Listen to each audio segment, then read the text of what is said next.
Correlation is not causation. We've all heard this, but most of us actually twist this. We twist it to mean that correlation data does not mean causation, and this twisting can confuse us. In today's short episode of Developer Tea, we're going to talk about that, how we get twisted around with thinking about this particular kind of mantra about correlation and causation. And specifically, we're going to talk about a fallacy, or I guess it's kind of a bias that all of us have that's very hard to kind of unwire, and what we can do about it. My name is Jonathan Cottrell. You're listening to Developer Tea, and my goal on this show is to help driven developers like you find clarity, perspective, and purpose in their careers. I want to say a huge thank you to those of you who have subscribed to this podcast and those who have left reviews. This is hugely helpful to keep Developer Tea going, but it's also incredibly personally meaningful to me, so thank you so much. Okay, so correlation and causation. When you think of this, you probably think of a graph or a p-value, something in research, in like a research paper, a white paper. And this is a very common place to find this discussion, because when we talk about correlation, we're essentially talking about two curves on a graph, for example, that look the same. Two coincident points of data. In other words, as one changes, another one changes in a relatively stable or predictable way. And this is kind of the technical definition of correlation. And when we talk about causation, we're talking about creating a connection that says I can meaningfully kind of manipulate one of the variables and cause the other one to change. The causation, the causal connection from variable A to variable B means that I can kind of control variable B. Let's say variable B is a difficult to control variable directly. You don't really have direct control over it, but you do have direct control over variable A, and you find a correlation between the two. Well, it seems possible that if you control variable A, then variable B is, in effect, something you now have control over. But this connection may not be causal. And this is beat into the heads of researchers, of students in grad school, and certainly of students in undergrad school as well. All of us understand this idea, most likely, that correlation is not equal to causation. But here's what we often miss. Correlation is not just about 2 points on a graph. It's not just about measurable data or variables. Correlation is also visible in things like time. For example, you may have heard of the fallacy post hoc ergo propter hoc, or the post hoc fallacy for short.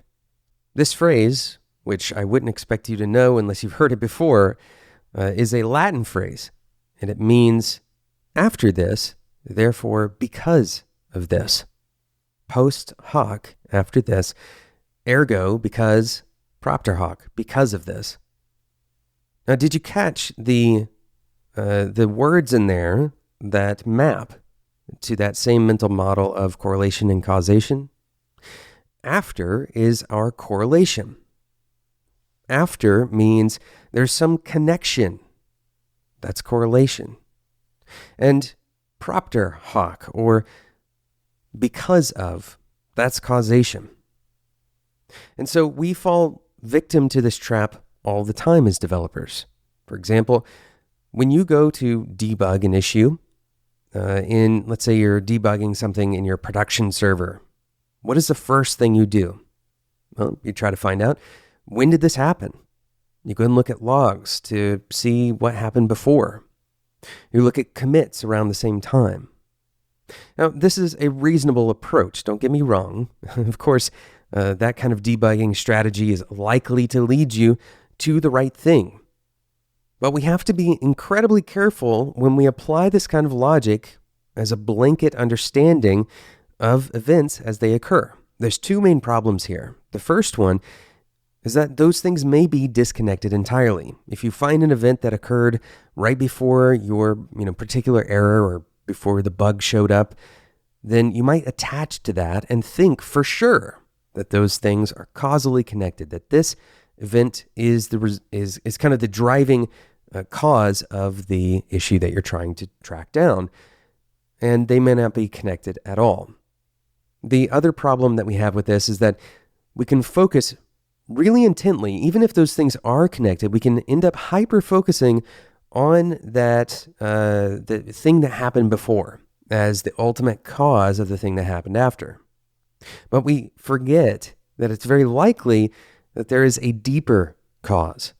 And this is kind of the final link in a long chain. You might have found that final link that broke, but did you find the thing that was putting pressure on the chain at the top level? What is the actual causal connection that you should address? Ultimately, my hope for you to take away from this episode is to recognize that pattern of thinking. X happened, therefore Y must be true. I want you to question that leap, the leap from X to Y. Is there a logical and complete reason to believe that? Or is it something that's based on your gut?